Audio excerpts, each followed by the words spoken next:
It's a pleasure to be here this evening and to address a subject that most of the world needs to know, but unfortunately doesn't know.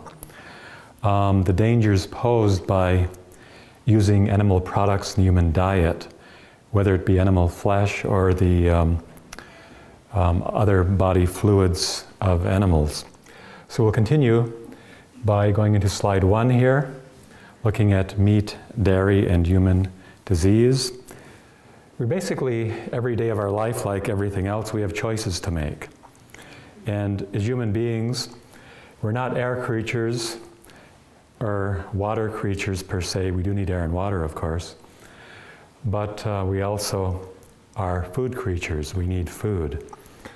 And the choices we have, and I'm contrasting plant foods versus the carcasses of dead animals. And one is visually stimulating and the other is a little harder to describe. Okay. Here we're looking at 2 alternate food harvests. One not so pleasant to look at, and the other one very, very pleasant to look at. So those are the kinds of choices we face every day. I'll quote a prominent microbiologist who states there's now an overwhelming scientific as well as a medical case for avoiding the consumption of meat and meat products, despite the government's attempts to persuade us otherwise. So that's what we're going to be looking at in this evening's lecture. What is the other case that is rarely addressed? This here is very compelling, this data. What we have on the screen are 6 different cities in different regions of the Western Hemisphere. San Francisco, California, or I guess the Eastern Hemisphere too, Bristol, England, Santiago, Chile, Ribeirão, Brazil, Mexico City, Guatemala City. These are heart disease death rates per 100,000. And you can see Guatemala City, which down here consumes the least flesh food of any of these capitals, has by far the lowest heart disease death rate. Next comes Mexico City, then Ribeirão, then Santiago, then Bristol, England, and then San Francisco. So we see a very, very clear trend line, a very, very clear correlation between the consumption of meat or flesh foods and heart disease deaths. And no one can argue with that kind of information. It's very compelling. The action of red meat on the human colon. The concentration of carcinogens called nitrosamines are increased in the colon when we ingest red meat. The nitrosamines are particularly found in processed meats and bacon, and they're created within the human body when eating meats, these meats in particular. There's also an excess of carcinogenic tryptophan, which is an amino acid that is present. Iron-rich meat products appear to increase the risk of cancer by promoting oxidation, and carcinogens also result from the cooking of various meats. So, it should come as no surprise that when we look at bowel cancer deaths, we see a very, very similar picture to heart disease. Same cities, same trend lines, per capita meat consumption, identical correlations is with heart disease for bowel cancer deaths. Very clear and compelling data. So the warning is, if you're interested in dying of heart disease or bowel cancer, then eat lots of meat. And if you don't want these diseases, then eat a lot of plant foods. Very simple conclusion, very logical. Here we have age-adjusted mortality per 100,000. Those on a lacto-ovo-vegetarian diet have the lowest rate for ovarian cancer risk. And we're talking here meat, poultry, as well as fish in the diet. Those who eat those 3 types of meat 1 to 3 times a week, a much higher mortality rate. Those who are eating flesh foods 4 or more times per week, it's significantly higher even. And I should mention that vegans would be way, way down here somewhere, very low. But this table didn't include vegans, but it would be significantly lower than a lacto-ovo-vegetarian diet. And here are the spacious quarters of chickens on a factory farm. Lots of breathing space and ability to move your wings. I say that facetiously. It's very sad. They eat their own fecal matter. They get very nervous and jittery. They don't live very long. And they're under very, very miserable conditions, obviously. Here we see another factory farm picture. And as we look at today's broiler meat chickens, they are actually genetically altered to grow twice as fast and twice as large as their ancestors. So when you're eating Kentucky Fried Chicken, you're very likely getting genetically modified chicken flesh. And they're pushed beyond their biological limits. They grow so rapidly their heart and their lungs can't support the rest of their body. This results in congestive heart failure and in death. These chickens also experience crippling leg disorders. Their legs can't support their abnormally heavy bodies. They're also confined in unsanitary factory farms. They frequently succumb to heat prostration, various infectious diseases, as well as cancer. Now, what's also interesting about chickens that most people may not be aware is that chicken producers are allowed, when the chickens are slaughtered and they're put on conveyor belts, they all end up in this huge, huge vat with their entrails and their body fluids and everything else.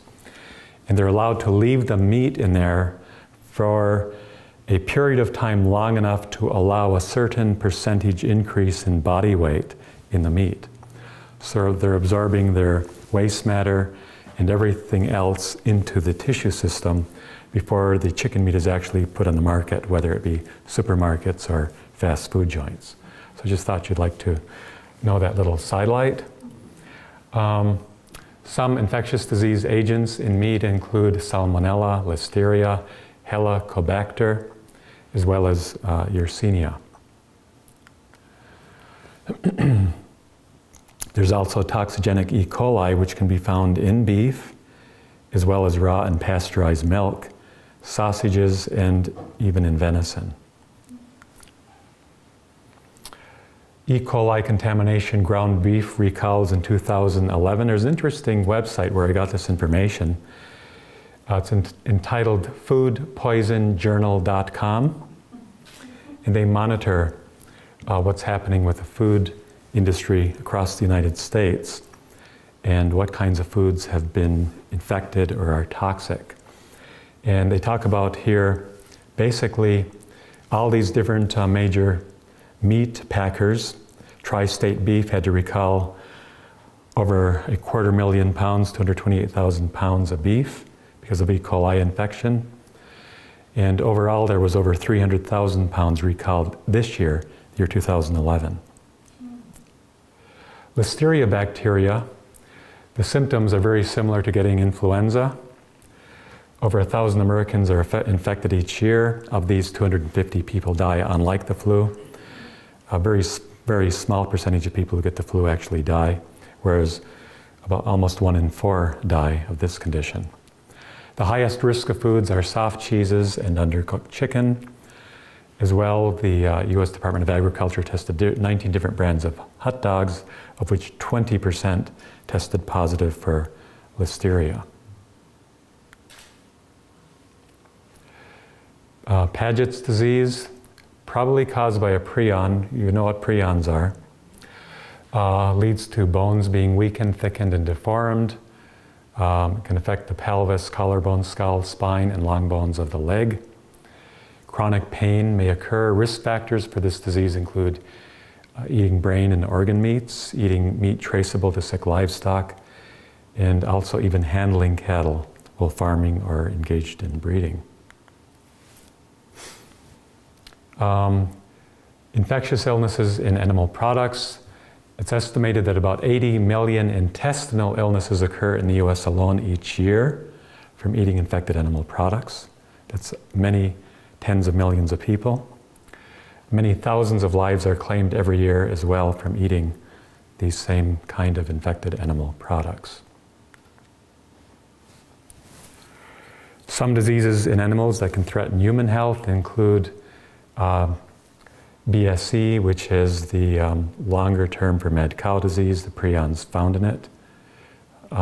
E. coli bacteria, listeria, salmonella, bovine leukemia virus. And by the way, here in Canada, I think it's around 60 to 70% of cattle are infected with bovine leukemia virus.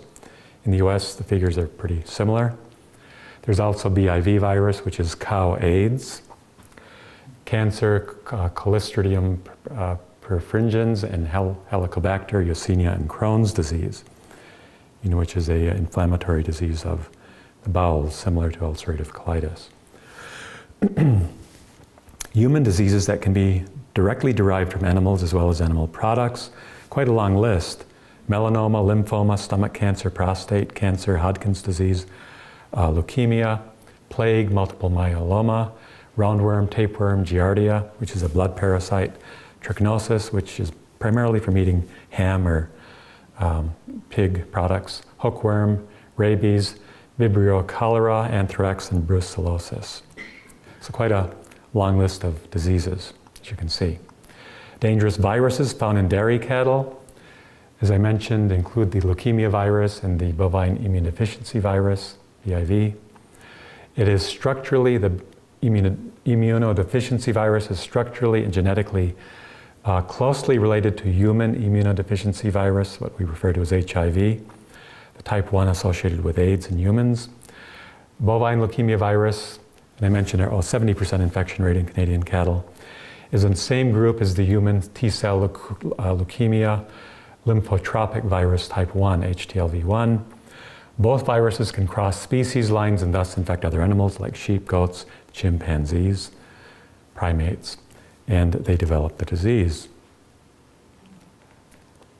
The Helicobacter bacteria, over half of cases, can be traced to chicken consumption, usually in the bird's intestines. Most chickens today are killed by automated machines. Other sources are beef, cake icing, I presume because of eggs, and eggs and raw milk. And then there's salmonella, which we all are maybe more familiar with, found in both raw and pasteurized milk, eggs, ice cream, sausages, salami, beef jerky, and chicken. Now what about prions? Let's get back to prions. Obviously the highest source of prions would be the nervous system in meat and the brain. Organ tissue also can carry significant risk. It can also be found to a more limited extent in muscle meat. It's also been documented in milk. In many health supplements feature animal glandular extracts which can contain prions. So we need to keep that in mind when buying supplements. There are two types of CJD, Creutzfeldt-Jakob disease. And the class, what they refer to as classic CJD, is not related to bovine spongiform encephalopathy, which is BCJ, but rather VCJD, variant CJD, is derived from BSE, or mad cow. The classic CJD, there are three types. One type is referred to as sporadic, which is the most common. The other type is familial, meaning it's inherited. And the third type is iatrogenic, meaning it's doctor-caused during an operation or medical procedure. But the VCJD is animal-derived. And the median age of death, interestingly, for variant CJD, which is the human form of mad cow, is 28 years of age, the median age of death, whereas the classic CJD, it's 68 years of age, which is sort of interesting. And the brain symptoms are very similar between the two types of CJD. Variant CJD reached North America, was found in mink, which may well have been fed animal protein from downer cows. There was also an outbreak in Kentucky traced to squirrel consumption. It's a real puzzle how the squirrel contracted it. There was a human outbreak in Oklahoma, possibly from deer meat. May well have been from cow meat as well. Misdiagnosis of Alzheimer's disease. A study at Yale University, 13% of presumed Alzheimer's disease patients were also found to have the human variant of mad cow, VCJD. Another study done at the University of Pittsburgh on 54 dementia patients found that about 5.5% actually had VCJD, human variant, mad cow. Yet the CDC reports that only one human case of variant CJD has occurred between 1995 and 2004. Is this statistic for real? Big question mark. My daughter worked at Loma Linda Medical Center in the emergency room, and one of the doctors, she's not a doctor, confided to her that when they get these Alzheimer's cases in, a number of them actually have Creutzfeldt-Jakob disease, but they are not allowed to put it into the records for political reasons. So only heaven knows how many people are actually contracting this disease. In fact, Lawrence Broxmeyer, a medical doctor, has done some interesting research on this, and he believes, he says autopsy studies reveal that in the range of 5 to 30% of the 4,500,000 Alzheimer's victims in the US, and an untold number of those with dementia, could actually have the variant form, meaning the mad cow disease derived form, of CJD, called mad cow in humans. Alzheimer, Creutzfeldt-Jakob, and mad cow disease could be caused by eating the meat or dairy in consumer products or feed. The full number of US CJD patients will never be known until it is proclaimed a reportable disease. Interestingly, the subtitle of the article published by Elsevier in Medical Hypothesis, where I got this information, the subtitle is Losing Your Mind for the Sake of a Shake or a Burger.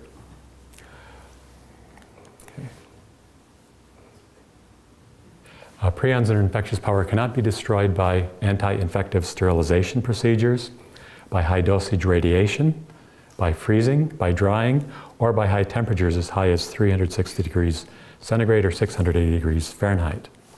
So it's almost like they're invincible. This is a pretty scary slide.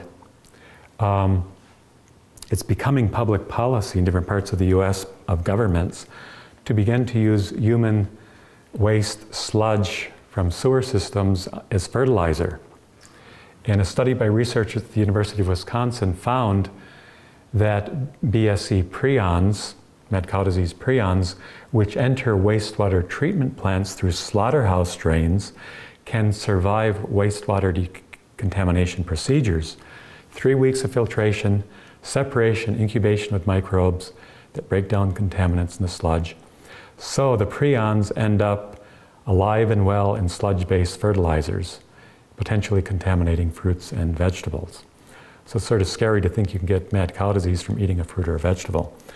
So avoid any food grown on sludge, wastewater sludge. Another reason to grow your own food. BSE is transmissible to, from, and between cattle, goats, sheep, pigs, elk, domestic cats, mule deer, monkeys, and mice. So quite a range of animals. And this is very interesting. Officially on the CDC website, they say that classical CJD, not the mad cow CJD, cannot be determined as the source, meaning it just happens. We don't know why it's happening or what the source is.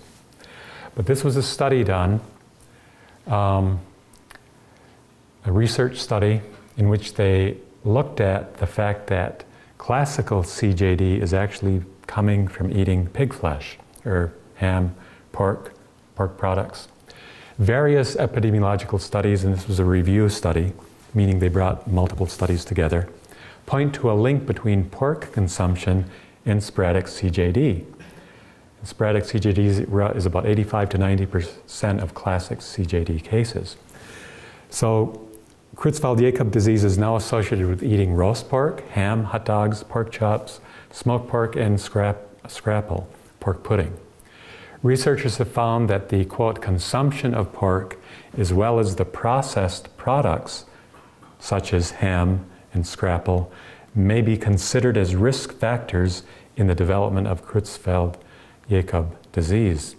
Compared to people that did not eat ham, those who included ham in their diet appeared 10 times more likely to develop Creutzfeldt-Jakob disease. So we're talking a 1,000 times, or 1,000% rather, greater likelihood of getting this disease. So all you ham eaters who may watch this, you know what to do. Okay, let's see.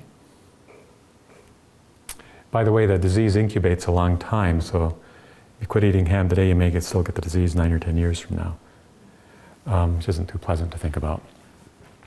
So what about meat, dairy, and hip fractures? Worldwide, the highest hip fracture rates occur among populations which consume the most animal foods and dairy. The highest fracture rates are occurring in the United States, Canada, Norway, Sweden, Australia, and New Zealand.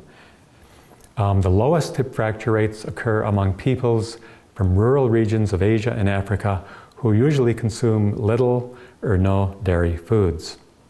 And also, in many of those countries and rural regions, they're too poor to afford meat. I remember talking to a friend of mine who was in Southeast Asia, and he himself was a vegan, and he saw one of the local native people out in the rural regions pick up a huge bag of rice, which weighed about 150 pounds, or 75 kilo, and he just grabbed it almost with one hand, threw it on his back, and start running with it.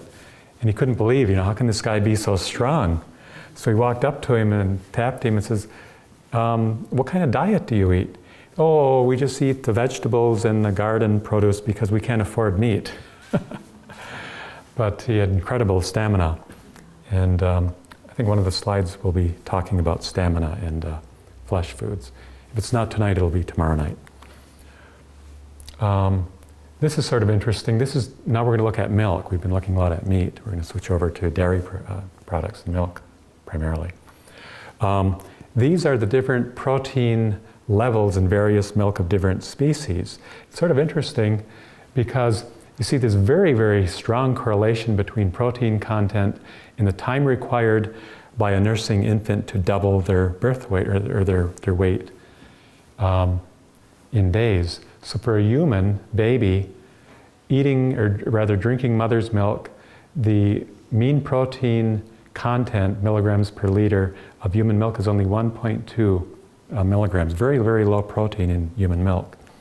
And it takes an infant baby about 120 days to double their weight. A horse is exactly double protein what a human is, and exactly half of the 120 days to double a colt's weight, or a baby horse. Cow, higher again, 3.347 days. Goat, 4.119 days. Dog, 7.1 milligram, 8 days to double weight. Cat, 9, even higher, shorter time. And finally a rat, almost 12 milligrams and doubles weight in only 4.5 days. So the Creator designed these different milks to produce different effects depending on the physiology of the animal that's breastfeeding. So obviously no species should be drinking the milk of another species. Very obvious. Got some interesting pictures about that shortly. Milk production, incredible increase. In fact, when I saw this table, it was from a very reputable source, by the way, it was hard to believe. And so I actually did some math, did some numbers and got out the calculator. And it turns out that this phenomenal increase in milk output, from annual production, this is 1948 here, 1998 here. And it's due largely to force feeding, including the use of drugs, antibiotics, and hormones, combined with scheduled milking 24 hours a day, these poor cows. And so basically the cows, to at least 98, maybe it's worse now, because this was like, what, 13 years ago? This level of milk turned out, I did the calculations, is about 12 and a half gallons per day per cow. So cows way back in 48 were producing basically about 1 gallon a day, by comparison. So it's a massive increase, incredible. In a normal, healthy environment, dairy cows live in excess of 25 years. That's your old, grass grazing cow on the farm. Healthy, sunshine, fresh air, no stress, only milks its offspring, and some limited milk maybe for the family on the farm. But modern factory farm dairies, they basically have turned their cows into milk machines running 24 hours a day. Most are now slaughtered, because they have to be, after in a range of 3 to 5 years. So they live very, very short lives, and then are turned into meat. It's very sad. In fact, my brother visited one of the factory dairies in the northeastern US, and they showed him around, and the 24-hour milking machines, and he looked in the, where the milk was coming in, and there was all this red floating around in it. And he said, "What's that?" "Oh, that's blood." Blood routinely comes in with the milk. And sort of sad. The udders of factory-bred and farm dairy cows, when they're not milked around the clock, can get so large their hind legs become permanently spread and can cause lameness. The oversized udder condition also is commonly found in mastitis in cattle.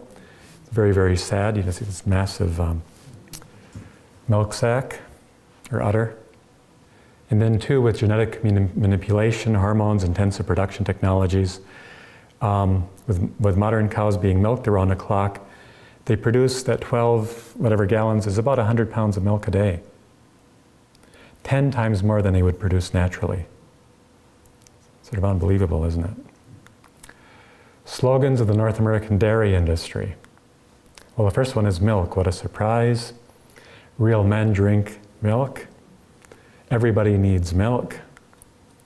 Milk is a natural. Milk is a perfect food. Milk, drink it for all it's worth. Milk drinkers make better lovers. And there's the milk. Milk has something for everybody. So it sounds wonderful, doesn't it? Nothing like advertising.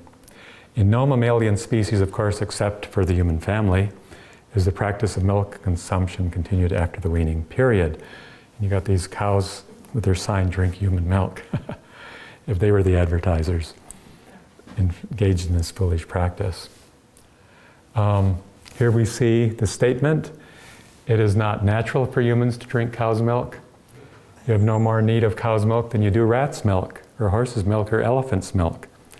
Cow's milk is a high-fat fluid exquisitely designed to turn a 65-pound calf into a 400-pound cow, and that's what cow milk is for." Sort of an interesting picture there. A man drinking milk. Let's see. Anyway. Cow's milk facts. Cow's milk is actually an unhealthy fluid for mostly today disease-ridden animals, carrying a wide range of dangerous and disease-causing substances. All cow's milk, whether regular or organic, has 59 active hormones, scores of allergens, fat, and cholesterol. And also in cow's milk, there will be measurable quantities of herbicides, chemicals that kill plants, pesticides, dioxins, up to 200 times safe levels, and up to 52 powerful antibiotics. And there's also blood, pus, feces, bacteria, and viruses. 49% of the calories in milk are from fat, 2% milk, 35% of the calories in 2% milk are from fat. Cheddar cheese, 74% of the calories are from fat. Butter, 100% of the calories are from fat. What about milk and somatic or pus cells. As many as 750 million pus cells per liter have been measured in some milk products. To alleviate this, the cows are pumped full of antibiotics. It's primarily caused, I believe, by mastitis, the pus. Supermarket shelves in most regions of North America carry milk containing in excess of 300 million pus cells per liter. The European Union and Canada legally allow for 400 million pus cells per liter.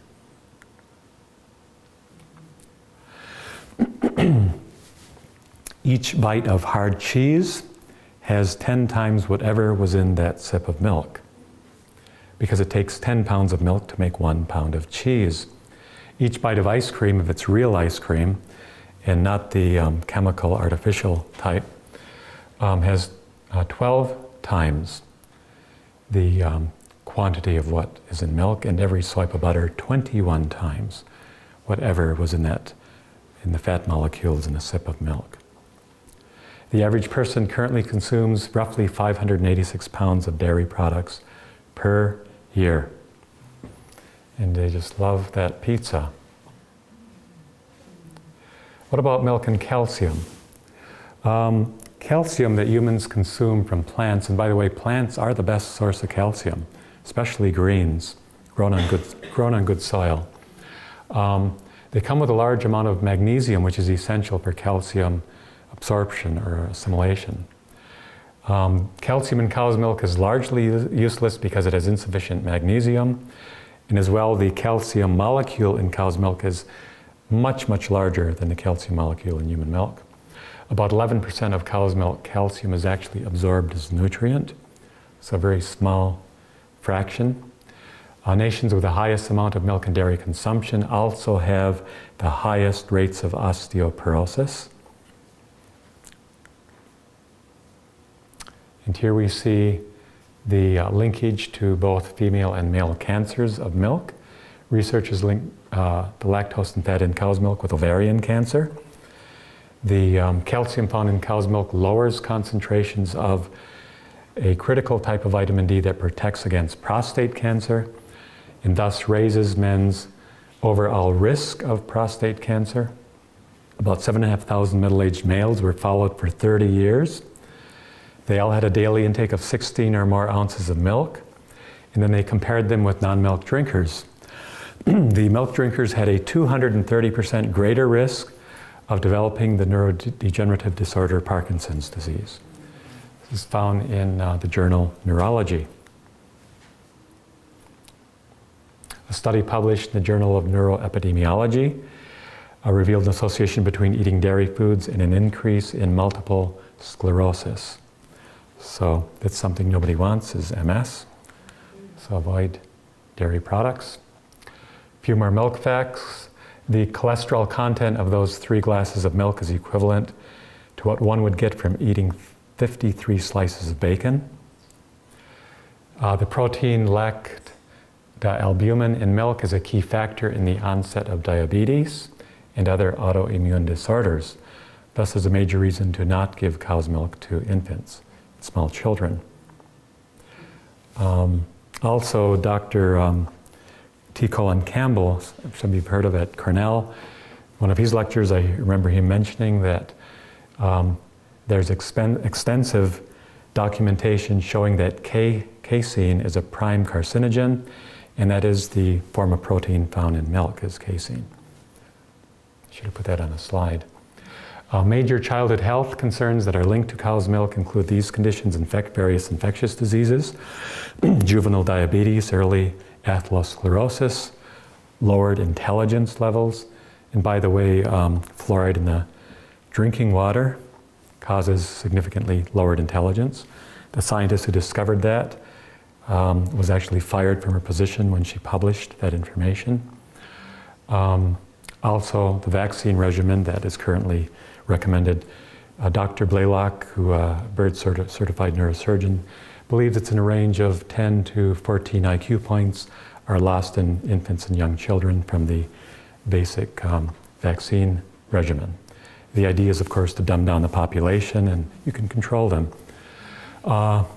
Allergies, iron deficiency, milk sensitivities, acne, dental decay, all concerns in relation to children. What about adult issues and diseases?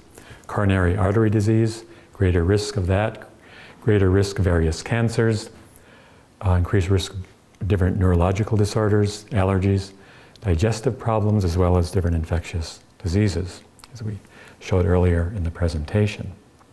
So the conclusion of the matter is found in Genesis 1:29, where the prescription given by the maker of mankind is, I've given you every plant bearing seed on the face of the earth, and every tree in which there is fruit.